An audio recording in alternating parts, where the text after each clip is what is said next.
అధిష్టానం సరికొత్త వార్తల ప్రపంచం. అధిష్టానం వాక్ స్వతంత్ర ప్రజాబలం. వెల్కమ్ టు అధిష్టానం టీవీ. ముందుగా బులెటిన్లోని హెడ్లైన్స్. జల్ జీవన్ మిషన్ అమలుపై రాష్ట్ర స్థాయి వర్క్ షాప్ లో పాల్గొన్న ఏపీ ఉప ముఖ్యమంత్రి. పేర్ని జయసుధ గోదాములో 3000 బస్తాలు కాదు 4840 బస్తాలు మాయం. శ్రీకాకుళం జిల్లాలో గంజాయి అక్రమ రవాణా క్రయ విక్రయాలు పూర్తిస్థాయి నిర్మూలనకు పటిష్టమైన చర్యలు. ప్రభుత్వం చేపట్టిన రెవెన్యూ సదస్సులో రాజకీయ జోక్యం లేకుండా చూడాలి నెల్లిమర్ల ఎమ్మెల్యే. రాష్ట్రంలో అత్యంత అవినీతి ఎమ్మెల్యే ఆదిరెడ్డి వాసునే. మాజీ ఎంపీ ఘాటు వ్యాఖ్యలు. గృహాలు మంజూరు చేయాలని ఆదివాసీ గిరిజన సంఘం డిమాండ్. పార్టీకి ద్రోహం చేసే పని తాను ఎప్పుడూ చేయనని RTC chairman Narayanarao. Jal Jeevan mission అమలుపై రాష్ట్ర స్థాయి వర్క్ షాప్ ను ఉప ముఖ్యమంత్రి పవన్ కళ్యాణ్ బుధవారం ఉదయం ప్రారంభించారు. ఈ సందర్భంగా పవన్ మాట్లాడుతూ జల జీవన్ మిషన్ ద్వారా ప్రతి ఇంటికి పంపు వాటి ద్వారా నాణ్యమైన మంచినీరు అందించాలనేది లక్ష్యమన్నారు.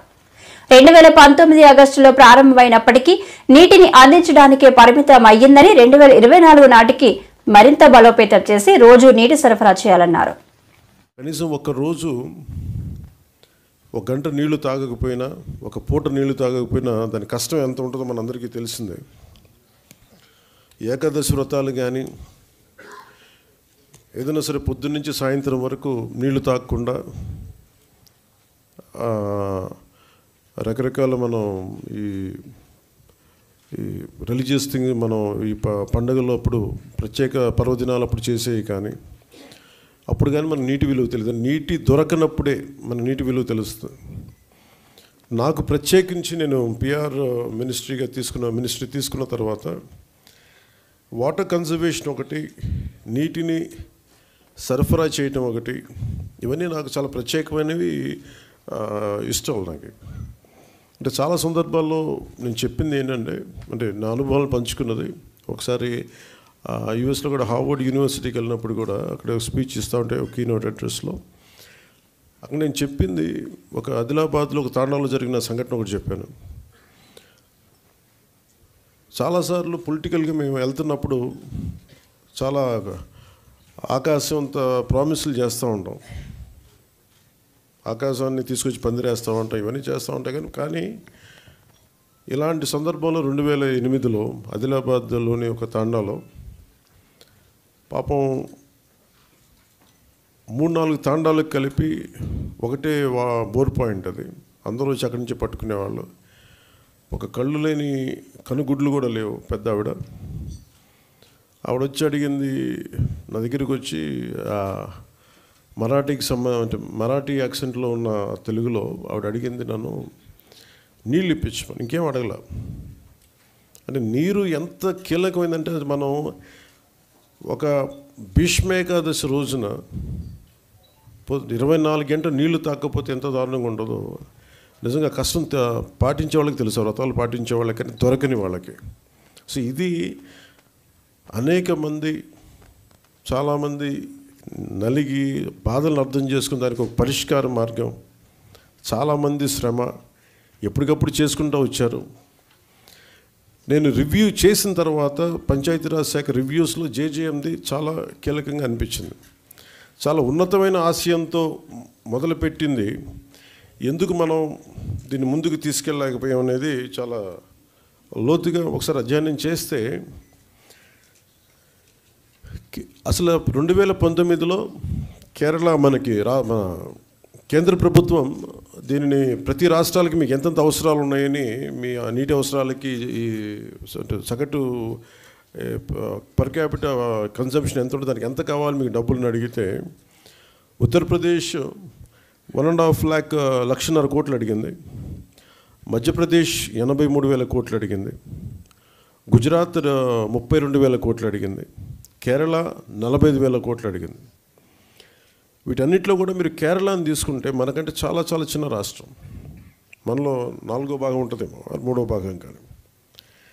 అలాంటి కేరళ 45,000 కోట్లు అడిగితే గత ప్రభుత్వం జల్ జీవన్ మిషన్కి వాళ్ళు అడిగింది 26,000 కోట్లు మాత్రం అడిగారు. 26,000 కోట్ల, ఇంకా ప్రిసైజ్గా చెప్పాలి. ఫెర్నీ జయసుధ గోదాంలో 3,000 బస్తాలు కాదు 4,840 బస్తాలు మాయం. జేఎస్ గోడౌన్లో రేషన్ బియ్యం మాయంపై లోతుగా విచారణ. తప్పు చేసిన ఏ ఒక్కరిని వదిలిపెట్టాం. సాక్ష్యాధారాలతో ప్రజాక్షేత్రంలో నిలబెడతాం. తనిఖీలకు సహకరించలేదు అని మంత్రి నాదెండ్ల అన్నారు. దాదాపు 104 గోడౌన్స్లో మేము వాటిని భద్రపరుస్తూ ఉంటాం. అందులో కొన్ని గోడౌన్స్ ఇన్వెస్టర్ గోడౌన్స్, కొన్ని గోడౌన్స్ బఫర్ గోడౌన్స్. వివిధ జిల్లాల్లో అనేక ప్రాంతాల్లో ఎక్కువ దూరం ప్రయాణం చేయకుండా ప్రజలకి ప్రతి నెల మేము పబ్లిక్ డిస్ట్రిబ్యూషన్ సిస్టమ్ ద్వారా ఏదైతే మేము రైస్ కానివ్వండి, కందిపప్పు కానివ్వండి, ఆయిల్ కానివ్వండి చేరుస్తామో ప్రజలకే కాకుండా ఐసిడిఎస్ ద్వారా అంగన్వాడీ కేంద్రాలకి, అదేవిధంగా హాస్టల్స్కి కూడా, సోషల్ వెల్ఫేర్ హాస్టల్స్కి ఈ సరుకు పంపించే బాధ్యత పౌర సరఫరాల శాఖ నుంచి మేము నిర్వర్తిస్తూ ఉంటాం. ఈ 104 గోడౌన్స్లో మొన్న 26వ తారీఖున మా ఎండి గారు మనజీర్ గారు ఒక మార్పు తీసుకురావాలి, అసలు ప్రతి గోడౌన్లో ఎంత ఉంది లెక్క మనకు తెలియాలి. ఎందుకంటే ఖరీఫ్ మాసంలో మేము మరొకసారి ధాన్యం కొనుగోలు చేస్తున్న సందర్భంలో స్టాక్ ఎంత ఉంది మన దగ్గర, ఎంతవరకు మనం ధాన్యం కొనుగోలు చేయాలి, అట్ ద సేమ్ టైం ఎక్కడ ఏ గోడౌన్లో మేము ఎంత వీటిని భద్రపరచాలని దానిపైన ఒక కొత్త సాఫ్ట్వేర్ తయారు చేసి వేర్ హౌస్ మేనేజ్మెంట్ సిస్టమ్ అని ఒక కొత్త సంస్కరణ తీసుకొచ్చారు. ఇది 26వ తారీఖు నవంబర్న. అదే రోజున ఆయన ఆన్లైన్ ట్రైనింగ్ ప్రోగ్రాం పెట్టి రాష్ట్ర వ్యాప్తంగా ఉన్న ఈ గోడౌన్ల యాజమానులు, వాళ్ళ మేనేజర్స్, వారితో పాటు పౌర సరఫరాల శాఖలో ఉన్న జిల్లా అధికారులందరినీ కూడా ఆ ట్రైనింగ్ ప్రోగ్రాంలో మేము ప్రత్యేకంగా ఏ విధంగా రేపు ఉదయం నుంచి మీరు గోడౌన్లో తనిఖీలు చేసి ఆన్లైన్ మీరు నమోదు చేయాలి వివరాలనే దానిపైన ఒక శిక్షణా తరగతి మేము 26వ తారీఖున ప్రారంభించాం. విచిత్రం ఏంటంటే మరుసటి రోజు 27వ తారీఖున మచిలీపట్నంలో జేఎస్ గోడౌన్స్ అనే ఆ యాజమాని వారు మాకు సడన్గా స్టాక్ కొరత కనపడింది, షార్టేజ్ ఉంది మా స్టాక్లో. దాదాపు ఈ షార్టేజ్ మేము ఒక టెక్నికల్ ప్రాబ్లంగా దాన్ని చిత్రీకరించారు. ఆ ప్రాంగణంలో ఉన్న ఒక వే బ్రిడ్జ్, లారీ వే బ్రిడ్జ్ ఏదైతే ఉందో అక్కడ వేయిమెంట్లో పొరపాటు వచ్చింది. కాబట్టి మేము 3,000 సుమారు బ్యాగ్స్ మేము షార్టేజ్ మాకు కనపడుతుంది. దీన్ని మేము బాధ్యత తీసుకుని ప్రభుత్వం ఏ నిర్ణయిస్తే అది దాన్ని బట్టి మేము తిరిగి చెల్లిస్తామని చెప్పి 27వ తారీఖున జయసుధ గారు లెటర్ రాశారు, జాయింట్ కలెక్టర్ కృష్ణా డిస్ట్రిక్ట్. అయితే గోడౌన్లో స్టాక్స్ ఎంత ఉంది, ఏ విధంగా దీనిపైన మేము సమాచారం తెప్పించుకోవాలనే దానిపైన జాయింట్ కలెక్టర్ గారు వాళ్ళ దగ్గర ఉన్న స్టాక్ రిజిస్టర్స్ని బట్టి, బుక్ బ్యాలెన్స్ని బట్టి ఒక ప్రిలిమినరీ రిపోర్టు. శ్రీకాకుళం జిల్లాలో గంజాయి అక్రమ రవాణా, క్రయ విక్రయాలు పూర్తి స్థాయి నిర్మూలనకు పటిష్టమైన చర్యలు తీసుకోవాలని విశాఖపట్నం రేంజ్ డీఐజీ శ్రీ గోపీనాథ్ జెట్టి ఐపీఎస్ తెలిపారు. గంజాయి అక్రమ రవాణా పూర్తి స్థాయిలో అరికట్టేందుకు పటిష్ట చర్యలు.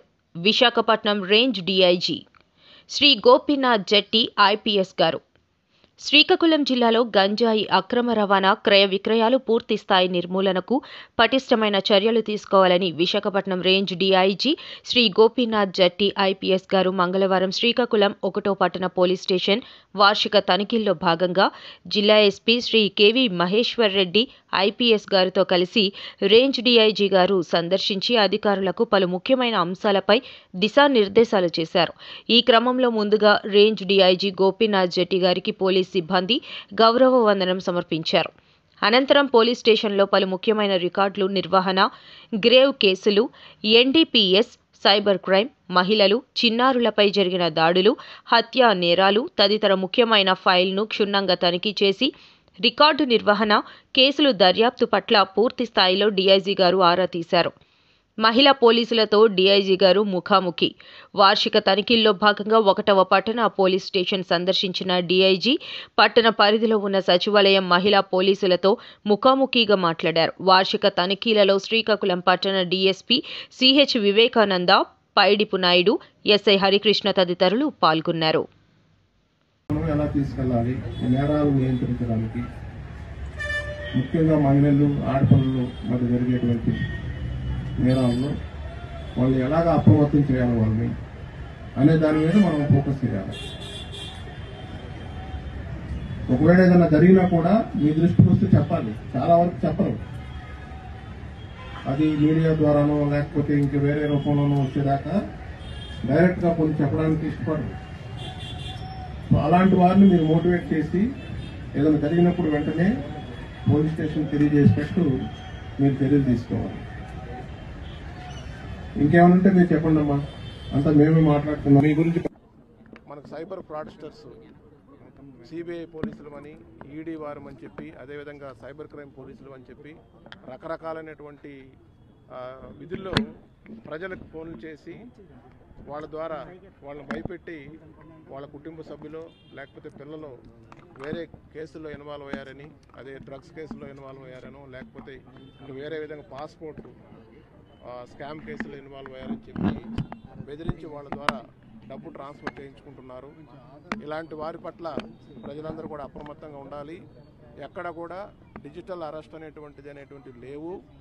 అదేవిధంగా ఏ పోలీసు ఆఫీసర్ కానీ గవర్నమెంట్ ఆఫీసర్ కానీ డైరెక్ట్గా ప్రజలకు ఫోన్ చేసి వాళ్ళ కుటుంబ సభ్యులకు సంబంధించి కానీ పిల్లలకు సంబంధించి కానీ జరిగేటువంటి కేసుల మీద వాళ్ళకు సమాచారం ఇచ్చి డబ్బు అడగడం అనేటువంటిది జరగదు. కాబట్టి దీన్ని ప్రతి ఒక్కరు కూడా గమనించుకొని ఆ మోసాల బారిన పడకుండా ఉండాలి. ప్రభుత్వం చేపట్టిన రెవెన్యూ సదస్సులు రాజకీయ జోక్యం లేకుండా చూడాలని నెల్లిమర్ల ఎమ్మెల్యే లోకం నాగమాధవి అన్నారు. విశాఖలో జరిగిన ప్రాంతీయ రెవెన్యూ సదస్సులో ఆమె మాట్లాడారు. రాజకీయ నాయకులు ఆ సదస్సులో ఉండడం వలన బాధ్యతలు తమ గూడును వినిపించుకోవడానికి రావడానికి ముందుకు రావట్లేదని అన్నారు. లాస్ట్ ఇష్యూ బొడ్డవలస గ్రామంలో సర్వే నంబర్ 8 అండి. This has been encroached. ఇదేంటంటే మన ఎండిఆర్ రికార్డు ప్రకారం ఇది ఏడబ్ల్యూడి గయాలని చూపిస్తున్నారండి. But this is also a Mansas land అని వాళ్ళ రికార్డులో ఉందని ఇప్పుడే ఆర్డీఓ మేడం కూడా కన్ఫర్మ్ చేశారు నాకు. ఇది రికార్డులన్నీ తీయించి చూస్తే అక్కడ సుమారు ఒక 20 మంది దాకా ఇల్లు కట్టేసుకున్నారండి ఆల్రెడీ. నార్మల్ హౌసెస్ కాదండి ఇవి, 30-40 లక్షలు పెట్టి ఇల్లు కట్టేసుకున్నారు. వాళ్ళకి కరెంట్ కనెక్షన్ సగం మందికి ఇచ్చారు, సగం మందికి ఇవ్వలేదు. రోజు వచ్చి మా ఇంటి దగ్గర కూర్చుంటున్నారు. అది ఇస్తారా సస్తారా అని అది ఏం చేయాలో తెలియట్లేదండి. ఆ సర్వే నెంబర్ 8 అది కొంచెం ఆ దృష్టి పెడితే అసలు ఏం చేస్తాను. నేనైతే అక్కడ బోర్డు పాటించానండి. ఇంకా ఫర్దర్ డెవలప్మెంట్ ఆఫ్ హౌసెస్ మేము కన్ఫర్మ్ చేసేదాకా మీరు ఎవరు చేయడానికి వీల్లేదని ఒక బోర్డు పాటించాను. అందుకని నేను చెడ్డదాన్ని కూడా అయ్యాను. కానీ కొంచెం అది క్లారిటీ ఇస్తే అది బాగుంటుందండి. మిగిలిన భోగాపురం సమస్యలన్నీ కూడా మన ప్రిన్సిపల్ సెక్రటరీ గారికి కూడా తెలుసు. సో అది నేను ప్రత్యేకంగా చెప్పక్కర్లేదు. అది కోర్టుల్లో ఉండిపోయి డబ్బులు రైతులకి ఎయిర్పోర్ట్ డబ్బులు పడలేదంటే అవన్నీ కూడా కొంచెం దృష్టి పెట్టుకోవాలి సార్. ఇంకొకటి నేను ముఖ్యంగా చెప్తున్నది ఏంటంటే దేర్ ఆర్ సమ్ ఎస్ఎల్ఏస్ డిఫైన్డ్ కానీ స్ట్రిక్ట్ గా ఎన్ఫోర్స్ అవ్వట్లేదండి. ఇప్పుడు ఒక మ్యూటేషన్ కి పెట్టుకుంటే 14 రోజుల్లో అయిపోతుంది అని చెప్తున్నారు కానీ అది స్ట్రిక్ట్ గా ఎన్ఫోర్స్ అవ్వట్లేదు. ఎస్ఎల్ఏస్ కొంచెం ప్రాసెస్ అన్నిటికీ కూడా డిఫైన్ చేసి కొంచెం స్ట్రిక్ట్ గా ఎన్ఫోర్స్ చేయగలిగితే అదొకటి బాగుంటుందండి. ఇంకోటి రెండోది ఏంటంటే ఈ రెవెన్యూ సదస్సులు ఇప్పుడు విలేజ్ వైజ్ పెట్టారు కదండి, అది జనవరి 8వ తారీఖు దాకా అవుతున్నాయి. అక్కడ పొలిటికల్ ఇంటర్ఫిరెన్స్ కొంచెం ఎక్కువగా ఉందండి. ఏ పార్టీ అయినా, I'm not going to name A party, but అక్కడ ప్రజలు స్వచ్ఛందంగా వచ్చి అధికారులకి ఇద్దాం అనుకున్నప్పుడు అక్కడ పొలిటికల్ ఈ విషయం నాకు తెలుసులే నేను సెటిల్ చేస్తాను అన్న ధోరణి ఎక్కువగా కనిపిస్తున్నారండి. అంటే మేము ఎమ్మెల్యేస్ గా మేము ప్రతి చోట ఉండలేము, but we're trying to tell the officers to document everything. అది కొంచెం మిస్సింగ్ అవుతున్నదండి. కాబట్టి దీని ఎండ్ రిజల్ట్ ఎలా ఉంటుందని కొంచెం భయం వేస్తున్నది. సో అది కూడా కొంచెం దృష్టి పెట్టమని చెప్తున్నాం. Thank you. రాష్ట్రంలో అత్యంత అవినీతి ఎమ్మెల్యే ఎవరు అని పోటీ పడితే ఆదిరెడ్డి వాసునే ప్రథమ స్థానంలో ఉంటారని వైసీపీ మాజీ ఎంపీ మార్గాని భరత్ ఆరోపించారు. డంపింగ్ యార్డు కాంట్రాక్ట్ వద్ద స్థానిక ఎమ్మెల్యే 2 కోట్ల డిమాండ్ చేశారని ఆరోపణలు ఉన్నాయన్నారు. తాజాగా ఈ విషయంపై మాజీ ఎంపీ మీడియాతో మాట్లాడారు. లేదు, నేషనల్ ఎస్సీ కమిషన్ దగ్గర నుంచి వచ్చిన క్రైమ్ నంబర్స్ చెప్తున్నా. ఈ క్రైమ్ నంబర్స్ వచ్చేసి ఏపీ 2024-274874 ఇది క్రైమ్ నంబర్ ఎస్సీ కమిషన్ది. నేషనల్ హెచ్ఆర్సీ దగ్గర నుంచి ఇది క్రైమ్ నంబర్ 140573/2024. ఈ 2 క్రైమ్ నంబర్స్ రిజిస్టర్ అయినాయి. ఇవి డీజీపీ గారికి అదేవిధంగా చీఫ్ సెక్రటరీ గారికి ఇద్దరికి కూడా నోటీసులు వెళ్ళాయని మీడియా ద్వారా తెలియపరుస్తున్నా. ఇది కాకుండా నిన్న కాక మొన్న 15వ తారీఖున ఏలూరు జిల్లాలో న్యూజివీడ్లో మరి సర్దార్ గౌతు లచ్చన్న గారి యొక్క విగ్రహ ఆవిష్కరణ జరిగితే ఒక సామాజిక కార్యక్రమం, స్వతంత్ర సమరయోధుడు. మరి అక్కడికి జనరల్గా ఒక ప్రైవేట్ కూడా కాదు, ఇది సోషల్ రెస్పాన్సిబిలిటీ అండి. ఒక కార్యక్రమానికి పార్టీలకు అతీతంగా అందరూ వస్తూ ఉంటారు.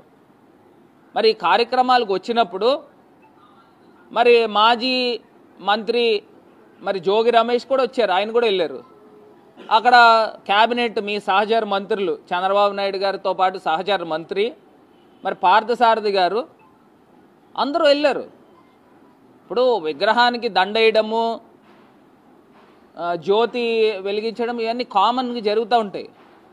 ఒక సామాజిక కార్యక్రమానికి వెళ్తే ఒక క్యాబినెట్ మంత్రి మీ సహచర మంత్రి 3 సార్లు ప్రెస్ మీట్లు పెట్టి క్షమాపణ చెప్పే దౌర్భాగ్యమైన పరిస్థితికి తీసుకుని వచ్చారని అంటే నాకు ఒకటి అర్థం కావట్లా. మొన్నటిదాకా ఎస్సీలు దళితులపైన దాడులు, ఇప్పుడు బీసీ సామాజిక వర్గాలని, ఇప్పుడు ఆయనేమో యాదవ్ కులానికి సంబంధించిన పార్థసారథి గారు, అదేవిధంగా గౌతు శిరీష గారు, ఆమె మరి సర్దార్ గౌతు లచ్చన్ గారు మనవరాలు, ఆమెని వీళ్ళిద్దరూ కూడా క్షమాపణలు చెప్పడం ఏంటంటే నాకు అసలు అర్థం కావట్లా.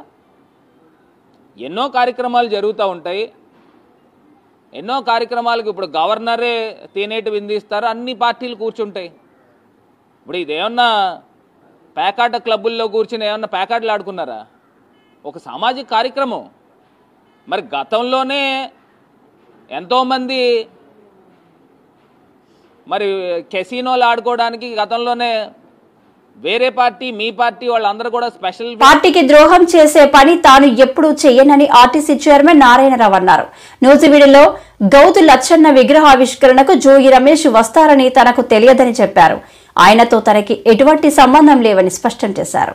మాట్లాడుతూ ఉన్నారు, అవన్నీ కరెక్ట్ కాదు. జోగి రమేష్ని మేము ఆహ్వానించలేదు. అది ఆహ్వాన సంఘం వాళ్ళు ఎవరన్నా వైసీపీ వాళ్ళు చేసిన పని అయి ఉంటుంది. అది మమ్మల్ని మాత్రం పిలిచారు, మేము ఆహ్వానితులుగా వెళ్ళాము. ఇలా కార్యక్రమాన్ని పూర్తి చేసి వచ్చాం. అక్కడ జోగి రమేష్తో కలిసి ఆ కార్యక్రమంలో పాల్గొన్నందుకు నాకు చాలా ఇబ్బంది అనిపించింది. పాల్గొన్నాం. తప్పని పరిస్థితిలో లచ్చన్న గారి విగ్రహావిష్కరణకి అంతరాయం కలగకూడదని చెప్పి మేము పాల్గొని వచ్చేసాం. దాంట్లో గౌతు శిరీష్ గారు, పార్థసారథి గారు కూడా, మేము ముగ్గురం కూడా ఈ సంఘటన మాకు ఇబ్బంది కలిగించింది. ఇది ఉద్దేశపూర్వకంగా జోగి రమేష్ని ఆ సభలోకి వస్తాడని మేము ఊహించలేదు. ఊహించి ఉంటే మేము వేరే ప్రత్యామ్నాయ మార్గం ఆలోచించి ఉండేవాళ్ళం. తీరా వెళ్ళిన తర్వాత జరిగిన తర్వాత దాన్ని అవాయిడ్ చేయలేక ఆ కార్యక్రమాన్ని కొనసాగించాం. దీనివల్ల పార్టీ శ్రేణులు కొంతమంది అపోహలు పడి ఉంటారు, ఇబ్బంది పడి ఉంటారు. ఇది ఉద్దేశపూర్వకంగా జరిగింది కాదు. జోగి రమేష్ను మేము ఆహ్వానించలేదు. జోగి రమేష్తో మాకు ఏ రకమైన సంబంధాలు లేవు. అతను మాకు రాజకీయ ప్రత్యర్థి. ఇది అనుకోకుండా విగ్రహావిష్కరణలో అనుకోకుండా ఒకే కార్యక్రమంలో పాల్గొల్సి రావటం దురదృష్టకరం. దీని గురించి సోషల్ మీడియాలో అర్థం చేసుకోలేక అపార్థం చేసుకొని కొంతమంది రకరకాలుగా పోస్టింగ్ పెడతా ఉన్నారు. ఇది కాదు. ఇది మేము మాత్రం మేము పార్టీకి విధేయులు. గౌతులసన్న గారు అమ్మాయి మనవరాలు శిరీష్ కానీ, పారసారథి గారు కానీ, మేము కానీ తెలుగుదేశం పార్టీకి ముఖ్యమైన నాయకులం. మేము విధేయులం. ఆ పార్టీ శ్రేయస్సు తప్ప మాకు ఎవరు శ్రేయస్సు మాకు ముఖ్యం కాదు. చంద్రబాబు నాయుడు గారికి, వారి కుటుంబానికి నేను రాజకీయంగా చాలా అభిమాని. నేను పార్టీ కోసం, పార్టీ నాకు చాలా అవకాశాలు ఇచ్చింది. పార్టీకి ద్రోహం చేసే పని నేను ఎప్పుడు చేయను. ఇది యాదృచ్ఛికంగా అనుకోకుండా జరిగింది, అయిష్టంగా జరిగింది. మేము దీన్ని ఇష్టపూర్వకంగా ఏమీ భావించలేదు. చాలా మళ్ళీ ఇటువంటి సంఘటన పునరావృతం కాకుండా, రిపీట్ కాకుండా జాగ్రత్తలు తీసుకుంటాం. ఎవరైనా ఆహ్వానిస్తుంటే ఆ ఆహ్వానానికి ఎవరెవరు వస్తున్నారో, ఎవరెవరిని పిలవాలి, అది మేము నిర్దేశించి ఇటువంటి సంఘటన మళ్ళీ పునరావృతం కాకుండా చూసుకుంటాం. దయచేసి కార్యకర్తలు కానీ లేకపోతే సోషల్ మీడియా రాసేవాళ్ళు కానీ అర్థం చేసుకోవాల్సిందిగా కోరుతాం. నాన్ పీవీటీజీలకు కూడా పీఎం జన్మన్ పథకం వర్తింపచేయాలి. గిరిజన సంఘం నాయకుల డిమాండ్. నాన్ పీవీటీజీలకు కూడా పీఎం జన్మన్ పథకం వర్తింపచేయాలి. గిరిజన సంఘం నాయకుల డిమాండ్. ముంచంగిపుట్టు మండలంలో 23 పంచాయతీలకు చెందిన నాన్ పీవీటీజీ ఆదివాసీ గిరిజనులకు పీఎం జన్మన్ పథకానికి అనుసంధానం చేస్తూ గృహాలు మంజూరు చేయాలని ఆదివాసీ గిరిజన సంఘం ముంచంగిపుట్టు మండల అధ్యక్షుడు ఎంఎం శ్రీను, గిరిజన సంఘం సీనియర్ నాయకులు సొలగం గాసిరం దొర, మఠం నరసింగారావు, పడాల్ కూటమి ప్రభుత్వానికి డిమాండ్ చేశారు. ఈ సందర్భంగా వారు మాట్లాడుతూ, ప్రస్తుతం పీవీటీజీ తెగలకు కేంద్ర ప్రభుత్వం మంజూరు చేసిన పీఎం జన్మన్ గృహాలకు 5 లక్షలు పెంచాలని, ఇసుక ఉచితంగా ఇవ్వాలని ఆదివాసీ గిరిజన సంఘం ఇదివరకే ఎంఆర్ఓ ఆఫీస్ వద్ద ఆందోళన కార్యక్రమాలు చేయడం జరిగిందని, జిల్లా కలెక్టర్ కార్యాలయంలో సైతం ఆందోళన చేయడం జరిగిందని అన్నారు. పీవీటీజీలతో పాటు ఇతర తెగలైన బగత, వాల్మీకి, కొండదొర, కమ్మర, గౌడు మాలి, కొండ కుమ్మరి తెగలతో పాటు మిగిలిన ఇతర తెగలకు కూడా 5 లక్షల రూపాయలు గృహాలు నిర్మించుటకు నిధులు మంజూరు చేసి గృహాలు నిర్మించే విధంగా ప్రభుత్వమే చర్యలు చేపట్టాలని, ఆదివాసీలందరూ సమానంగా చూసి అందరికీ ఒకేలాగా బిల్లులు చెల్లించాలని కూటమి ప్రభుత్వానికి డిమాండ్ చేశారు. నా పేరు ఎంఎం శ్రీను, అల్లూరు సీతారామరాజు జిల్లా ముంచంగిపుట్టు మండలం ఆదివాసీ గిరిజన సంఘం మండల అధ్యక్షుడిని.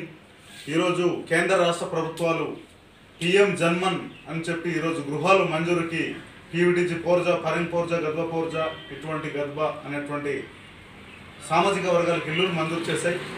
వారికి ఏ విధంగా అయితే మంజూరు చేశారో పీటీజీ ఇతర అంటే నాన్ పీటీజీ గిరిజనులు కూడా ఈరోజు వాళ్ళందరూ కూడా ఆదివాసులే కాబట్టి వాళ్ళందరికీ నాన్ పీటీజీలందరికీ కూడా ఈరోజు పీఎం జన్మన్ ఏ విధంగా 5 లక్షలు ఇస్తున్నారో నాన్ పీటీజీ గిరిజనులందరికీ ఇతర భక్త, వాల్మీకి, కొండదొర, అలాగే కమ్మర, అలాగే కుమ్మర, అలాగే మాలి, గౌడ అటువంటి తెగలు ఏవైతే ఉన్నాయో ఇతర తెగలు, ఆ తెగలన్నింటి కూడా ఈరోజు 5 లక్షల రూపాయలతో ఇల్లులు నిర్మించుకోవడానికి నిధులు మంజూరు చేయాలని చెప్పి ఆదివాసీ గిరిజన సంఘంగా మేము డిమాండ్ చేస్తూ ఉన్నాం.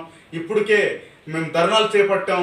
అలాగే ఏవైతే నాన్ పీటీజీస్కి ఇస్తున్నారో నాన్ పీటీజీస్ కూడా ఆ విధంగానే ఇల్లులు మంజూరు చేయాలి. అలాగే పీవీటీజీస్ నిర్మించుకున్నటువంటి ఇల్లులకి బిల్లులు చెల్లించడంలో, లబ్ధిదారుల అకౌంట్లో బిల్లులు అకౌంట్లో డబ్బులు చేయడంలో పూర్తిగా హౌసింగ్ అధికారులు వైఫల్యం చెందుతున్నారు. ఆ ఆఫీసుల చుట్టూ పదే గిరిజనులు తిప్పించుకుంటున్నారు. గిరిజనులకి తప్ప బిల్లులు వేయట్లేదు. చాలా గ్రామాల్లో పేర్లు రాలేదని చెప్పి హౌసింగ్ అధికారులు తిప్పిస్తున్నటువంటి పరిస్థితి ఉంది. వర్క్ ఇన్స్పెక్టర్లు కావచ్చు, హౌసింగ్ ఏఈలు, డీఈలు కావచ్చు, ఎవరికైనా మేము ఈరోజు ఆదివాసీ గిరిజన సంఘం హెచ్చరిస్తూ ఉన్నాం. ఖచ్చితంగా ఇది అన్ని గ్రామాల్లో ఉన్నటువంటి ఏవైతే నాన్ పీటీజీస్ ఉన్నారో వారందరికీ తక్షణమే సర్వే నిర్వహించి వారందరికీ కూడా ఇల్లు మంజూరు చేయాలి. వారికి 5 లక్షల రూపాయలు వారికి కూడా చెల్లించాలని చెప్పి ఆదివాసీ గిరిజన సంఘంగా డిమాండ్ చేస్తూ ఉన్నాం. ఎందుకంటే ఇప్పటికే పీవీటీజీస్కి అందరికి ఇల్లులు ఇవ్వాలి, 5 లక్షలు ఇవ్వాలి, ఉచిత ఇసుక ఇవ్వాలని చెప్పి డిమాండ్ చేస్తాం.